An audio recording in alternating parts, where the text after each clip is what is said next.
with Excite Media's new program, This Social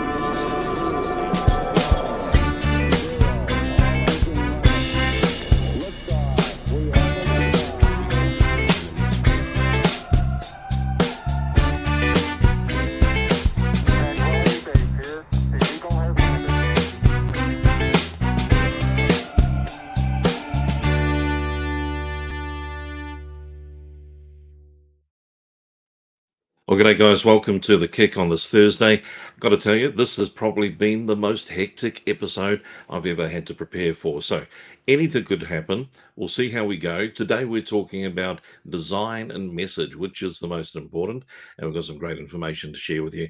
I guess one of the things that we know is that when we're looking at a website and somebody says, what do you think of it? The first thing that we do is we actually give an opinion of the look. Do we think it looks great? Is it well designed? Is it aesthetically pleasing to the eye? There's a big word to use on a Thursday morning. And so today we're going to be having a look at, is that the most important ingredient in getting your communication of your business, whether you are in B2B, chasing new business leads, or you're chasing the consumer? Is it most important that you have a great, good looking website? Or is message just as important? Now, remember, Excite Media is here to look after you with all your digital marketing needs. So whether it is a website, lead generation, maybe you're wanting to get found on social, or of course, in Australia in particular, the search engine of choice is Google, and you want your business to be found, then please connect with us at excitemedia.com.au. Be a privilege to be able to have a chat to you about what we can do. So today's a little bit different. We're going to be talking about an important question, and it is simply this: which is the most important? Is it all about design or message? Now, as I said, most people, when they sit down and have a talk about whether they like or don't like a website, the first thing they're doing is saying, do I like the look of it? Is that a great photo? Is that great video? Is that those logos, are they impacting me? But there's so much more to the framing of a great website, because ultimately you've probably sat with beautiful people who don't have much to say. And equally at the same time, you've sat with people that have a lot to say and you just don't feel comfortable. So there's got to be a recipe that actually works. So today we're just going to have a look at some of the key elements that go into a website in particular, talking about design and message. Now, what we're talking about actually could apply to any particular visual sales device, whether it's a brochure, whether it's a billboard. But the thinking is something that really comes home when you're getting yourself in front of people 24 hours a day, 7 days a week with your website. And I also hope this is going to be useful for you when you're talking to your website designer, because those questions come up. You've done a bit of work with the person, you feel like you're getting to the finish line, and that question comes up: what do you think of it? Now, before you answer that question, just ask yourself, what is most important? Do you simply want to be proud of having a good looking website, or do you want it to change your business? That means you're going to have to go deeper. You're going to have to be thinking about what really is the most important thing to generate results, whether that's sales, leads, inquiries, donations in the nonprofit sector. So we want to make sure that you know exactly what you're looking for. So design and message. Well, one of the things I would say is that when it comes to design, it's generally about the feel.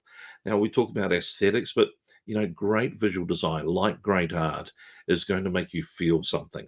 And that really is what a great brand is all about. It's going to make you feel part of a community. It's going to make you feel something about the product, the service, the company, the people that it represents. So if it's doing a great job, design is going to bring out some form of emotion. Messaging, however, is going to be a little bit different. Messaging, which should formulate part of all of your sales collateral and importantly your website, is going to be about direction. We're wanting to take people on a journey, and they're only going to know which way to go, to the left, to the right, forward or backwards, based on what they are reading. And that's where words are powerful. You probably may have seen the movie Dead Poets Society.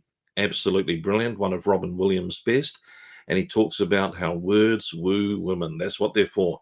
Well, the idea is that words can be very powerful. They can actually kind of inform you, they can attract you, they can turn you off as much as they turn you on.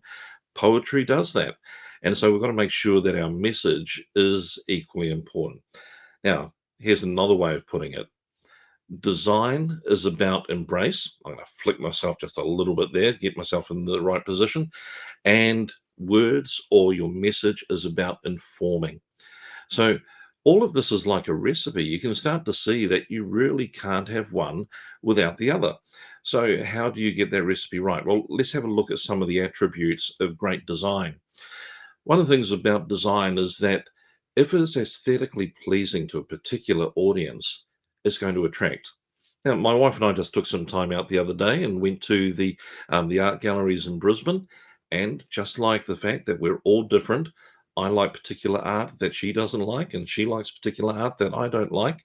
So, something about branding and visual design is that it's going to be pleasing to the audience that you want. So, it's got to be in line with your brand. It's got to be trying to attract the right audience that you want. And we're going to cover three websites and three, you might say, different markets of home appliances and products for the home. I'm going to talk about that in just a moment. But I think one of the great things about design is that it can bring about emotion in the same way that art can bring about emotion. Some design is about getting you excited about things. Some is about getting you just subtly inspired, and other design could be about building trust, creating a sense that this organization, this brand actually knows what they're doing. They've been around for some time. What about when we move into the message? Well, messaging is equally important and has some ingredients that it needs to deliver. One of the things is it's got to help you position yourself in the market. Now, that might be as simple as geographically. We want to make sure that you know who your audience is, that is accessible to you and you're accessible to them, that they know that you are a local supplier or a national supplier, or you service all of Victoria or all of Queensland. It's got to be easy to inform. Now, inform doesn't mean throwing lots of information and hoping they can take it all at once. That's waterboarding on text and content. No, sometimes it's got to be digestible content. So, small snippets of key information that are relevant to your audience. Don't overwhelm people. Think about the fact that most people on a great website are going to be there for about 2 to 3 minutes. It's only around a page of information at most. And they're not going to be reading everything. They're absorbing the design, the messaging, the headlines, trying to take it all in. And they'll be back for more if they like it and found it a great experience.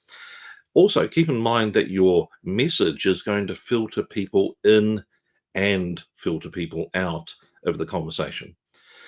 Sometimes it's a price point. You want to make sure that you are essentially going for the cheap end of the market, and you want to make sure that you're delivering lots of volume at great prices. That is your pitch to the market. Or conversely, it could be at the other end that you're actually wanting to see your product or your service as aspirational.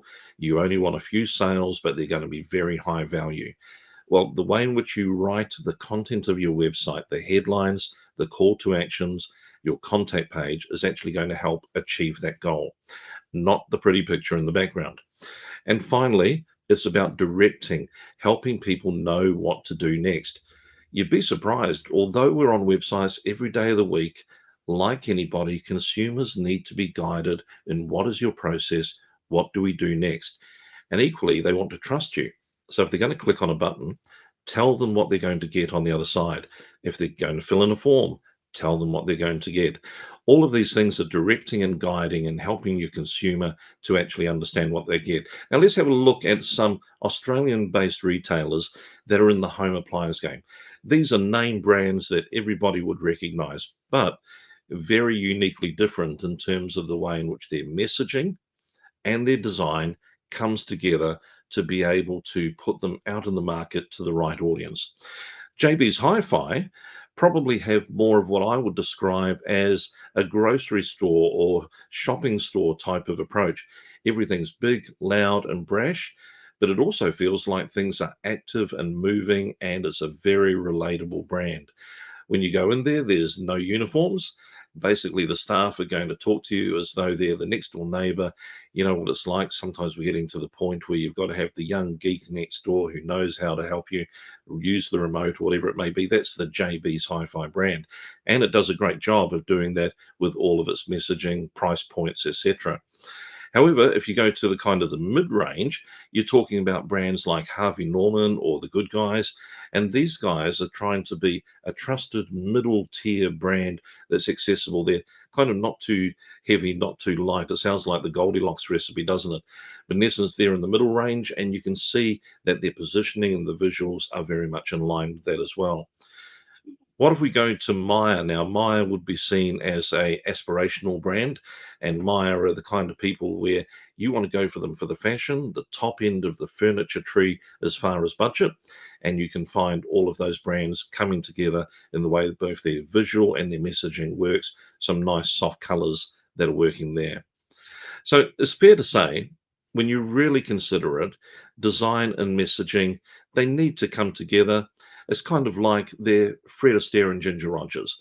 Okay, I'm probably dating myself with that analogy because some of you are looking at that black and white clip and thinking, who is he talking about? What are we actually going on about here? Well, the reality is that Fred Astaire, about to be played by Spider-Man as Tom Holland in a movie coming up, but he was one of the greatest dancers of all time, and his time on screen with Ginger Rogers, they just looked like they were made for each other. Design and message do need to go together, but the whole point of this particular episode of The Kick is to help you understand it's not design on its own. It's not just about the great photography or the beautiful looking website. You've got to have the two working hand in hand. And so, probably a better example rather than Fred and Ginger is you can't have SpongeBob without Patrick. So, making sure that you understand design and message do go together. Get your SpongeBob and your Patrick working together, and that's where you've got the dynamic duo. So that's the message this week. Design a message. Next time somebody's talking to you about what do you think of the website? What do you think of that brochure? Don't lose sight of message. It's a 50-50 relationship. They're both equally important. And I hope that's going to help you as you look at all of your future marketing and making sure that your collateral is actually hitting goals. All the best. We'll see you next Thursday on The Kick.